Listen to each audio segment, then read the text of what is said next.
Olá, amados, paz e bem, eu sou Melquisedeque e estou aqui para os comentários da lição desta semana.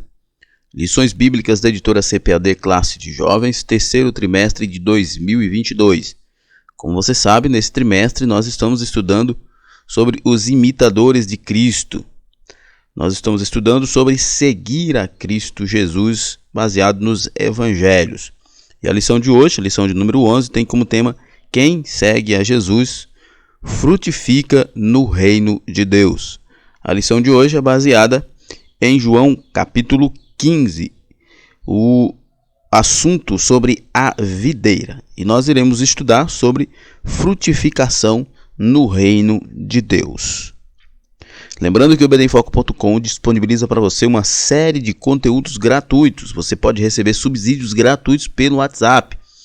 Você deve salvar esse número no seu telefone e enviar uma mensagem com as seguintes palavras: receber subsídios. Isso mesmo. Salve esse número.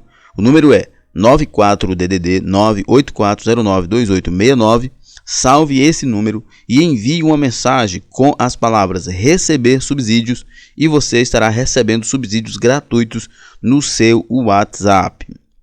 O obedemfoco.com também disponibiliza para você as aulas em vídeo, aula em áudio, aula em PDF, treinamento para professores de EBD. Acesse www.obedemfoco.com e confira. E para você que é assinante do obedemfoco.com, você tem os slides em PowerPoint, os sermões em PDF, curso básico de teologia e cursos diversos. Se você deseja ter acesso a este conteúdo aqui, os slides em PowerPoint, os sermões em PDF, o curso básico de teologia e cursos diversos, você deve se tornar assinante do obedemfoco.com. Todos os outros conteúdos que eu já falei são gratuitos, mas estes aqui são para assinantes. Então acesse www.obedemfoco.com e confira. Muito bem, vamos para a nossa lição. O texto principal da nossa lição é João 15 e verso 5, que diz: Eu sou a videira, vós as varas. Quem está em mim e eu nele, este dá muito fruto, porque sem mim nada podereis fazer. Esse é um texto muito, mas muito importante e trata de um assunto muito importante. Na verdade, esse texto ele trata sobre uma das doutrinas da redenção, que é a adoção, né? Quando nós falamos de adoção, nós falamos de alguém nos trazendo para a herança. E nesse caso nós temos aqui a imagem da figueira, né, da videira, melhor dizendo, onde nós somos enxertados. Isso significa que nós não somos legítimos, nós não éramos legítimos, mas nós fomos enxertados, nós fomos adotados por Deus. E é só por causa disso que nós podemos produzir frutos. É importante nós pensarmos nisso, uma vez que fora de Cristo nós não podemos fazer nada, e fora de Cristo não há nada. O resumo da lição nos diz: somente através de uma comunhão verdadeira com Jesus podemos frutificar no reino de Deus. E este é um chamado para todo discípulo de Cristo, para todos os integrantes deste reino, frutificar.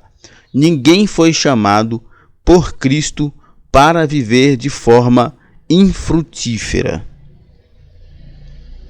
A leitura bíblica em classe é João 15, de 1 a 4. Como eu já falei, mas é óbvio, eu não vou me deter no texto por uma questão de tempo, mas você já com certeza deve ter lido o texto. Se ainda não, pare e leia todo o capítulo 15 de João e faça algum estudo a mais para você compreender a ideia do texto. Eu vou ler aqui os 4 versículos só porque é pequeno, mas não vou me deter em nenhuma explicação. Diz assim: Eu sou a videira verdadeira e meu pai é o lavrador. Toda vara em mim que não dá fruto, atira, e limpa toda aquela que dá fruto, para que dê mais fruto. Vós já estáis limpos pela palavra que vos tenho falado. Está em mim e eu em vós. Como a vara de si mesmo não pode dar fruto, se não estiver na videira, assim também vós, se não estiverem em mim. Daí nós temos um texto que traz algumas verdades, né? Jesus é a videira, o pai é o lavrador, nós somos os ramos, né? Ou a vara, como que diz, mas nós somos os ramos. há um processo, né? Há um processo de poda, de limpeza, né? Para que produza ainda mais fruto, né? Antes de tudo, é feito este cuidado para com a vara, para que ela possa dar fruto, né? Jesus diz que os seus discípulos já estão limpos, já estão podados pela palavra. A palavra tem esse poder de nos limpar, isso é muito importante. E nós precisamos estar em Jesus e Jesus em nós para produzir frutos, ou seja, nós precisamos estar enxertados em Cristo. Nós não podemos dar frutos no reino se não for por Cristo. Isso nos leva a entender que o fruto está relacionado a caráter e não a dons, né? Ainda que os dons façam parte de alguma frutificação no reino, mas os frutos são, como Gálatas diz, Paulo diz lá em Gálatas, os frutos fazem parte de um contexto de caráter e não de dons, né? Porque se assim fosse, a pessoa que não está em Cristo pode ter dons, mas a pessoa que não está em Cristo não pode viver um caráter santificado. Nossa introdução. A salvação é um processo de readequação da humanidade ao plano eterno de Jesus. Estávamos apartados das bênçãos divinas, enraizados em pecados e iniquidades. Foi quando, por meio do sacrifício de Jesus na cruz, fomos feitos novas criaturas reenxertados na videira verdadeira. Você vê aqui uma imagem, né, de um slide, como é feito o enxertamento. O enxertamento é a inserção de uma vara ou de um pequeno galho, de um olhinho de uma árvore em um caule, onde esse caule é que produz a seiva, esse caule é que extrai os minerais, esse caule é que produz tudo aquilo que esta vara precisa para frutificar. Esta varinha, como você está vendo na imagem aqui, este olhinho de planta, fora deste caule, ele morre, porque ele não produz seiva em si mesmo, ele não produz alimento em si mesmo. Para ele estar vivo e para ele poder frutificar, precisa estar enxertado, né? Então, o enxertar é o ser colocado em Cristo, né? Uma linguagem rural que Jesus usa, porque a comunidade de Israel era acostumada com esta imagem, acostumada com esse tipo de técnica nas lavouras dos cultivos de uva. Então, Jesus faz esse tipo de observação usando estas figuras, porque sabia que os seus ouvintes eram acostumados com estas técnicas e estavam prontos para compreendê-las e aplicá-las nas suas vidas. O resultado foi nossa reabilitação ao caminho de uma vida boa, produtiva e significante para o reino de Deus. Devemos, então, reconhecer nosso lugar junto ao Senhor e assim frutificar para a glória dele, né? Nós precisamos entender que fomos salvos em Cristo Jesus, que nós estamos enxertados em Cristo Jesus e devemos viver a sua vontade. Isso é muito importante. Como o comentário diz que devemos reconhecer o nosso lugar junto a Cristo. Como nós devemos, reconhecendo o nosso lugar junto a Cristo, nós devemos fazer o quê? Obedecer a sua palavra, fazer a sua vontade. A partir daí, os frutos virão. Nosso primeiro tópico, a imagem da vinha. A vinha e o grande vinheteiro. Esta é uma clássica imagem do relacionamento de Deus com o seu povo que remonta aos profetas do Antigo Testamento. Os filhos de Israel sempre foram cuidadosos diligentemente pelo Senhor, gerados por suas mãos de misericórdia e amor, o que se esperava de um povo gerado tão miraculosamente. Bênçãos, obediência e gratidão, né? Afinal de contas, o que se espera, né, de quem é salvo? O que se espera de alguém que nasceu de novo nesse contexto? Jeremias diz que né, Deus falando através de Jeremias que estava muito decepcionado com Israel, porque o próprio Deus havia plantado como vinha boa, mas eles haviam produzido abrolhos, né? Então essa é a ideia. Deus, né, salvou a nós e espera que nós produzamos frutos dignos, frutos que de fato sejam frutos vindo de Deus, não como Israel fez, né? Deus escolheu Israel, Deus plantou Israel, como o texto bíblico diz, foi plantado vinha boa, mas produziu abrolhos. Nós não podemos estar em Cristo e produzir coisas ruins, ter más obras, não faz o menor sentido, né? Como diz aqui o comentarista, o que se esperar do povo de Deus, né? No geral, o que se esperar do povo de Deus, do povo salvo por Cristo? O que se espera? Se espera uma vida de caráter, se espera uma vida de conduta exemplar, se espera uma vida de bênçãos, uma vida de obediência à palavra de Deus, uma vida de gratidão a Deus. É isso que se espera do povo de Deus. Todavia o testemunho do Senhor é outro. A vinha produziu frutos amargos, ou seja, pecado e desobediência. No caso de Judá, a idolatria é o principal ato pernicioso que aquela comunidade pratica e que o Senhor veementemente reprova. Então, como eu já disse, né, o texto bíblico diz que Deus plantou Israel uma vinha boa, mas ela produziu frutos ruins. E nós, como cristãos, somos enxertados em Cristo, nós somos vinhas de Cristo, plantadas por Cristo, e nós devemos produzir frutos bons. Tomando essa imagem tão presente na memória daquele povo, Jesus apresenta o maravilhoso plano divino de restauração do relacionamento com a humanidade. Cristo é a própria vinha, isto é, a fonte fundamental da vida. Já seus discípulos são os ramos que se conectam diretamente à vinha e que não possuem qualquer possibilidade de autossubsistência. Depende exclusivamente de Cristo. Nós precisamos entender isso. Nós viveremos mais felizes se nós aprendermos algo chamado contentamento em Cristo. Estarmos contentes em Cristo, né? Nós estando contentes em Cristo, nós viveremos como Paulo. E poderemos dizer como Paulo de fato, né? Não dessa forma abjeta que as pessoas usam esse texto, né? E Paulo diz, posso todas as coisas naquele que me fortalece, mas o contexto é, eu posso ser pobre, eu posso ser rico. Por quê? Porque o meu sustento, o meu contentamento é Cristo. Por fim, o pai é o sábio agricultor com autoridade, tanto para podar como para cortar. Eu sou a videira verdadeira e meu pai é o lavrador. Isso aqui é importante a gente refletir e o professor pode explorar isso com seus alunos. O pai é o lavrador, que tem autoridade para podar e para cortar.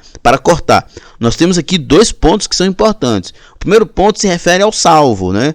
Aos ramos que foram enxertados e que produzem frutos. Mesmo produzindo frutos, há um processo de poda, há um processo de limpeza. E às vezes é doloroso, mas há um processo de limpeza. Nós precisamos entender isso. A vida cristã passa por processos de limpeza, de purificação. Às vezes a prova é que nos faz passar por esse processo. Às vezes a prova é que nos leva a esse período de purificação. E tem também o ponto final, que se não deu fruto, é cortado. E Deus tem essa autoridade realmente de cortar, de condenar, de lançar no inferno. Como diz o próprio Jesus, não temam aqueles que só podem ferir o corpo, mas não podem lançar a alma no inferno. Mas temam aquele que pode tanto ferir o corpo, quanto lançar a alma no inferno. E esse é Deus que tem poder sobre a vida e sobre a morte. João 15 é uma reflexão a respeito da necessidade individual de comprometimento com as múltiplas tarefas do reino. Para ensinar seus amigos sobre a frutificação do reino, o mestre explorou um pouco mais a metáfora da vinha e esclareceu duas questões importantíssimas. No reino dos céus não há espaço para improdutivos, pois a missão de proclamação do evangelho é enorme e a necessidade de colaboração com o plano de Deus é contínua. Então nós temos aqui, não há realmente espaço no reino para improdutivo. Vocês lembram da parábola dos talentos, né? Que um recebeu 5, o outro recebeu 2 e o outro recebeu 1. Né, a palavra dos talentos. Geralmente a gente pensa que essa parábola fala sobre dons, né? As pessoas sempre levam para esse lado dons, habilidades, pessoa que sabe cantar, que sabe pregar, mas não tem nada a ver. A ideia ali é justamente do reino, da frutificação no reino, né? Que uns recebem mais, outros recebem menos, mas todos recebem e todos podem, dentro de suas condições, frutificarem, dentro das condições em que é dado por Deus, frutificarem. Todos receberam talentos. 2 cuidaram, trabalharam e multiplicaram. O outro resolveu enterrar. E este, diz a Bíblia, que perdeu o que tinha e ainda foi lançado nas trevas. É justamente isso. Não há espaço no reino para quem não produz. Não há espaço no reino para quem não frutifica. No reino nós precisamos estar sempre frutíferos. Mas, Melk, como assim? Eu não sei cantar, não sei pregar, eu não sei evangelizar, eu não sei fazer isso, eu não posso... Enfim, a questão da frutificação no reino não é isso. Você está lembrado do que Gálatas diz, o Paulo diz lá em Gálatas 5, 19 ou 22, se eu não estou enganado? O que são os frutos? Os frutos são aspectos do caráter transformado. São aspectos de uma vida santa. Santificação, vida santa e vida obediente à palavra de Deus não é algo exclusivo de um ou outro cristão. Não, isso é para todos os cristãos. E isso é frutificação. Frutificar, isto é, atuar significativo no reino, é um imperativo. Quem assim não vive será cortado e lançado fora, viu? Essa questão de viver significativo no reino. O reino de Cristo é santo. Viver em santidade é viver frutificando. Se os inúteis são cortados, numa clara associação ao discurso de João Batista em Mateus 3,10, quando ele diz: e também agora está posta o machado à raiz das árvores. Toda árvore, pois, que não produz fruto é cortada e lançada no fogo. Os cristãos produtivos e sadios, em algum momento de suas vidas, precisarão passar por uma poda, uma limpeza espiritual, para que no próximo ciclo de frutificação, na próxima missão para o reino, eles sejam mais produtivos e ricos em dons, talentos e ministérios, né? Toda vara em mim que não dá fruto, atira e limpa toda aquela que dá fruto, para que dê mais fruto. Nós estamos sempre dentro de um processo, né? Que, como diz o comentarista aqui, os dons, talentos e ministérios fazem parte dessa frutificação, mas nós sabemos que não são os frutos, né? Fazem parte, porque vida santa é que é o fruto que todo cristão deve produzir. Os princípios bíblicos como instrumento de poda espiritual. Como podemos melhorar espiritualmente? De que forma podemos crescer e demonstrar maturidade diante de Deus? Através de uma vida adequada aos princípios das Sagradas Escrituras. Vós já estáis limpos pela palavra que vos tenho falado. A Bíblia é nosso parâmetro de vida. Isso aqui é importante, né? Nós precisamos estar sempre adequados. Nós precisamos sempre estar frutificando. E nós precisamos sempre estar podados para isso, né? E esse ponto da poda é importante. Como que nós somos podados? Eu já falei lá no início que às vezes o processo de poda ele pode ser doloroso. Mas o principal processo de poda que o texto nos apresenta é o estar de acordo com a palavra. Olha o que Jesus diz: vocês já estão limpos pela palavra que eu tenho falado. E aqui o comentarista diz: a Bíblia é o nosso parâmetro de vida. O que nos purifica, o que purifica a nossa mente é um mergulhar na palavra. Se a sua mente é uma mente perturbada, se a sua mente é uma mente adúltera, pornógrafa, se a sua mente é uma mente lasciva, mergulhe na palavra de Deus. Você será podado, você será limpo. Então, a Bíblia vai construir ou vai apresentar parâmetros para a nossa vida, para que nós vivamos uma vida santificada. Em tempos tão difíceis como os nossos, precisamos cada vez mais estabelecer a palavra de Deus como instrumento de orientação espiritual para a nossa vida, e assim seremos mais que vencedores. É inadmissível que cristãos não leiam a Bíblia.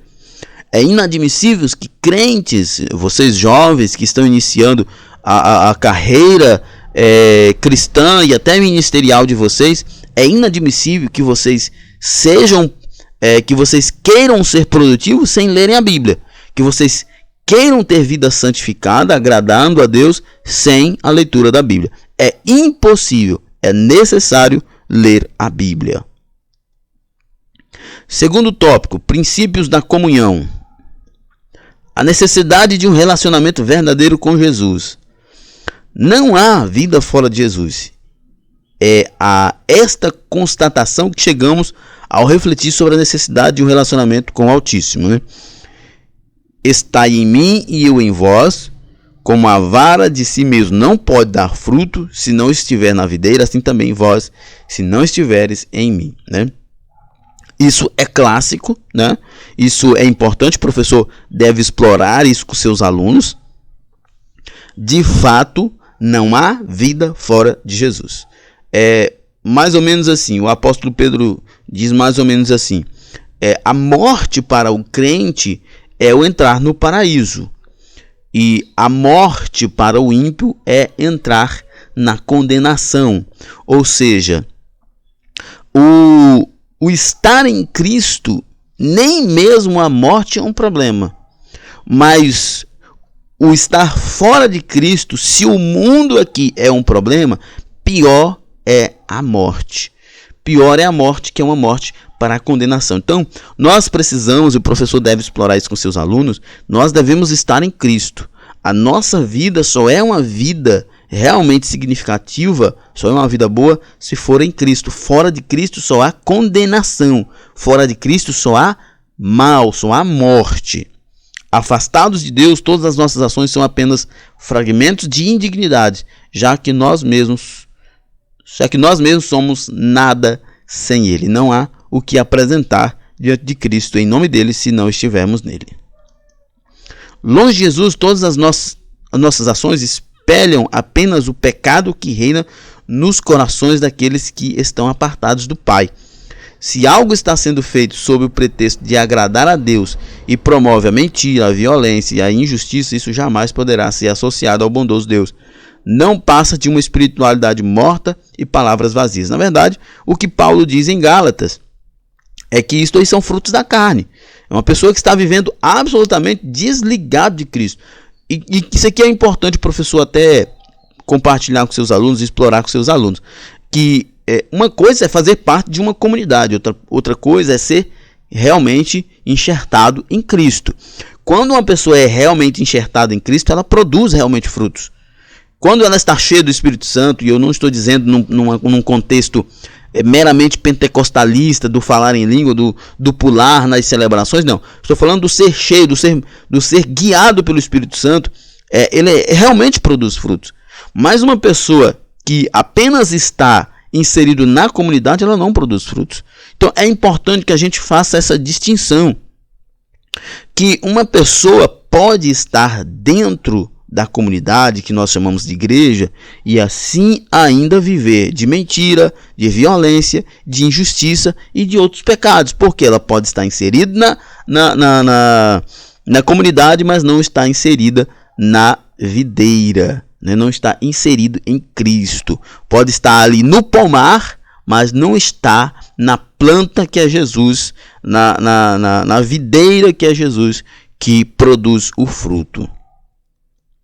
Precisamos ensinar as pessoas a desenvolver um relacionamento verdadeiro com Jesus de Nazaré, pois somente assim um mundo mais próximo do projeto divino poderá começar a seguir, né? Nós precisamos, mesmo que o mundo lá fora não chegue a esse nível, né, de tanta paz, de tanta solidariedade, de tanto amor, mas no coração de cada um isso deve reinar. E nós precisamos aprender que para que isso aconteça, nós precisamos estar em Cristo. A comunhão com Jesus como condição de frutificação no reino. Entenda bem, vou até voltar o slide aqui para vocês poderem entender. A comunhão com Jesus como condição de frutificação no reino. A comunhão. Porque às vezes as pessoas vivem na igreja e não produzem fruto nenhum e dizem, eu não estou produzindo fruto. Não tem comunhão com Deus, não tem comunhão com Jesus. Ter um relacionamento verdadeiro com Jesus é uma exigência prévia para qualquer atuação no reino. 1 João 1:3 diz, o que vimos e ouvimos, isso vos anunciamos, para que também tenhais comunhão conosco, e a nossa comunhão é com o Pai e com o seu Filho Jesus. Sem Jesus, tudo o que fazemos não passa de futilidade. Rapidamente passa, o efeito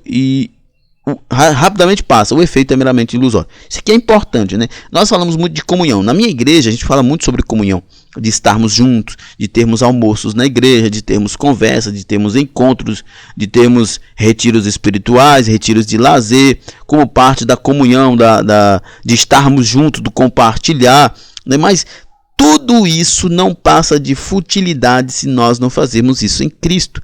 Se Cristo não for o alvo principal da nossa adoração. Tudo isso não passa de futilidade e morrerá com o tempo. Então nós precisamos estar em Cristo e fazer tudo para a glória de Cristo para que seja duradouro.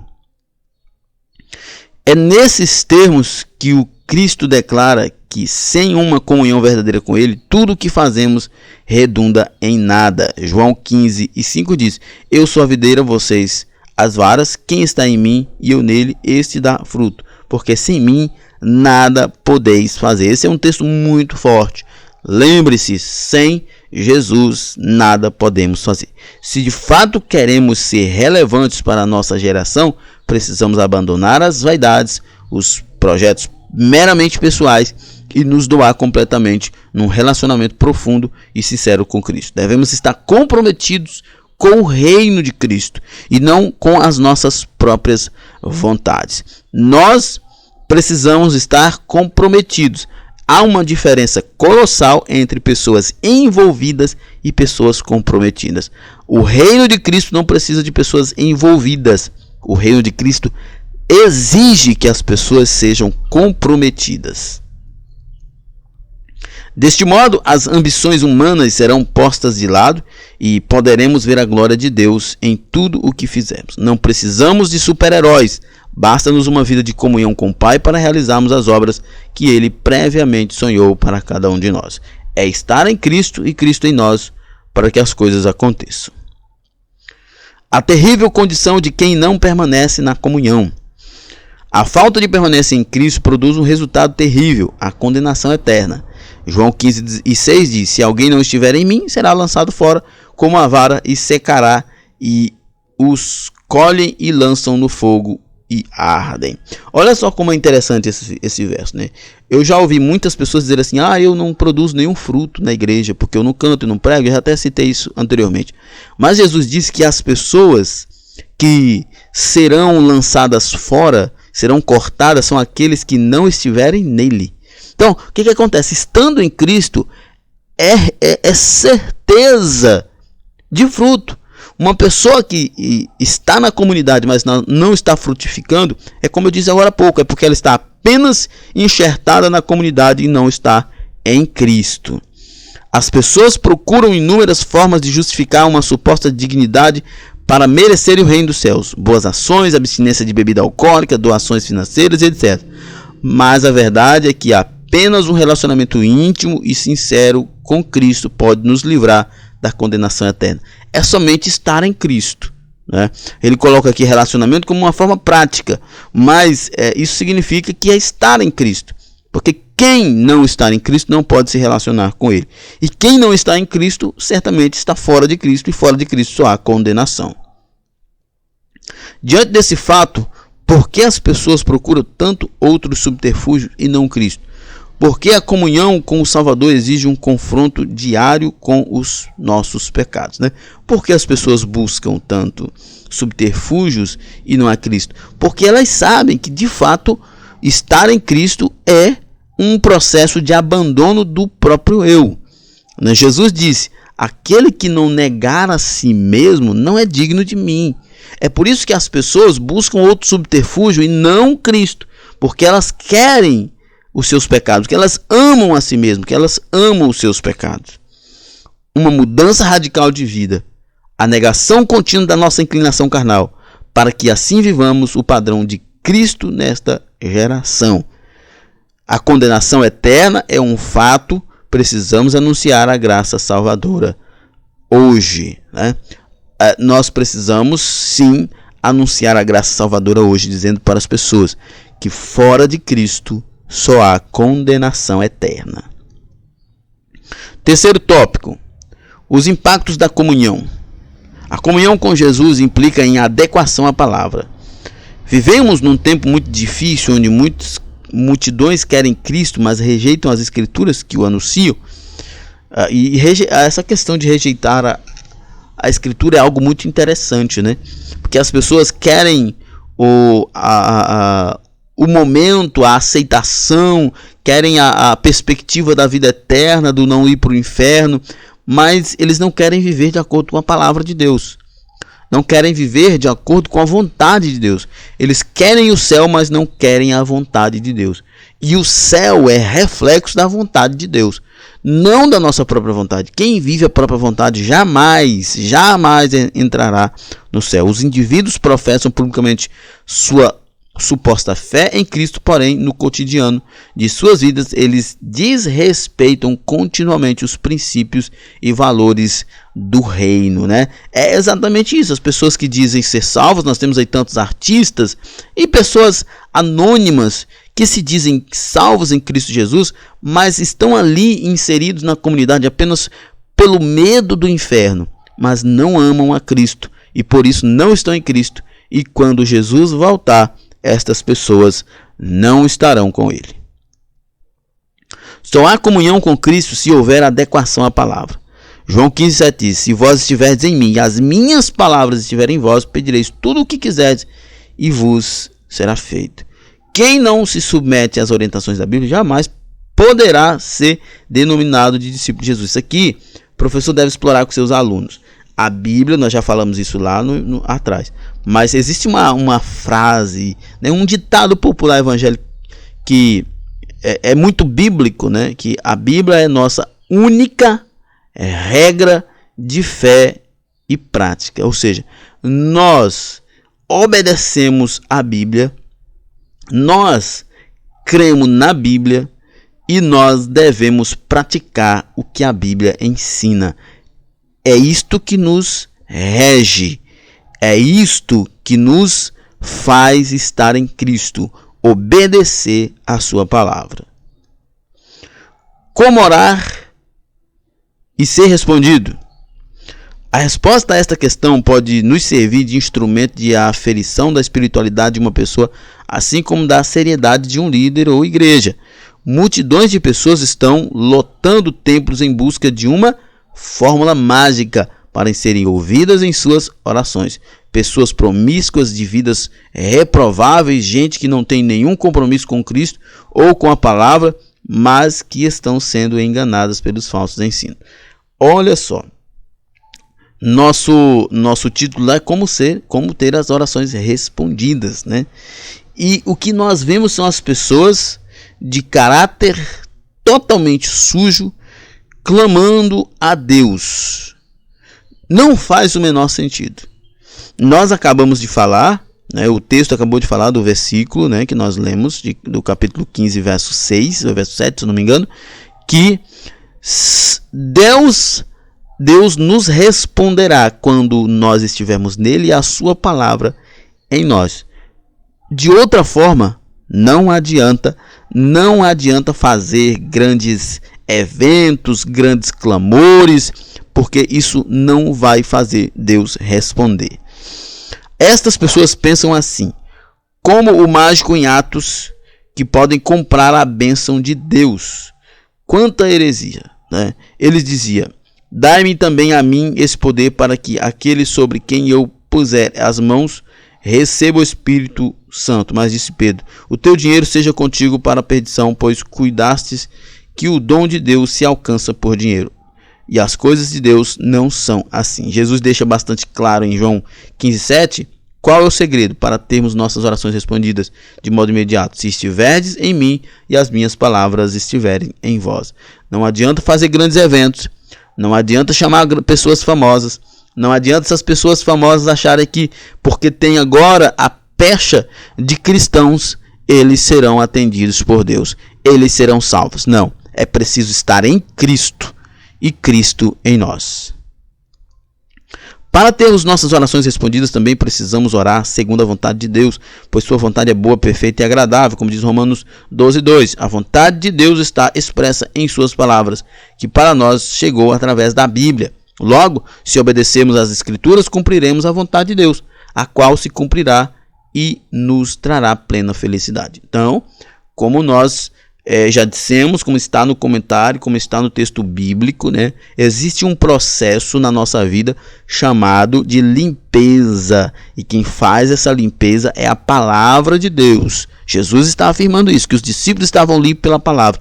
Se nós não lemos a palavra, se nós não meditamos na palavra e não obedecemos a palavra, nunca seremos limpos. Por mais que nós frequentamos igrejas, frequentamos eventos, congressos e assim por diante. Mas se nós não lermos, meditarmos e praticarmos e obedecermos a palavra de Deus, nada irá acontecer. Não tem segredo. Quem ora pelo cumprimento da vontade de Deus em sua vida e busca obedecer tudo que o Senhor ordenou, tanto será respondido em todas as suas orações, pois será o plano do eterno e não os seus se cumprindo. A verdadeira marca de um cristão. Um cristão não pode ser alguém inútil. Deus não nos vocacionou para uma existência limitada. O que o Criador deseja para nós é uma vida frutífera, produtora de bênçãos para os outros e para nós. João 15 diz: nisto é glorificado meu Pai, que deis muito fruto, e assim sereis meus discípulos. Lembremos-nos desses simples princípios que pode ser extraído da imagem da vinha, do vinheteiro e dos ramos. O fruto produzido pelo ramo conectado à vinha nunca beneficia diretamente o ramo, mas quem dele se alimenta, né? Frutificar é, antes de tudo, viver uma vida santa. E viver uma vida santa é se tornar um exemplo para outras pessoas, e isso é também alimentá-las. É claro que dentro desse contexto inclui também o exercício dos dons e dos talentos de cada crente. Não somos salvos para uma existência egoísta, fomos enxertados em Cristo para servirmos aos outros, crendo que assim nossas vidas atingem o potencial máximo para o qual elas foram criadas, né? Nós não vivemos para nós mesmos. O reino de Cristo é um reino que ele age de dentro para fora, de nós para os outros. Aquilo que experimentamos, aquilo que vivemos, devemos compartilhar para que os outros também possam alcançar. Nossa conclusão: a vocação cristã tem um propósito, nossa ligação com Jesus. Tal comunhão tem como finalidade restaurar nosso estado eterno que foi perdido com a desobediência no Éden. Há muito potencial em nós, dons, talentos, ministério que nos foi dado para realizar grandes obras para Deus. Vivamos então para servir o reino de Deus. Vivamos vida santa e usemos nossos dons e talentos e ministérios para a glória de Cristo. Então é isso aí. Chegamos ao final de mais um comentário. Que Deus em Cristo nos abençoe e até a próxima. Paz e bem a todos.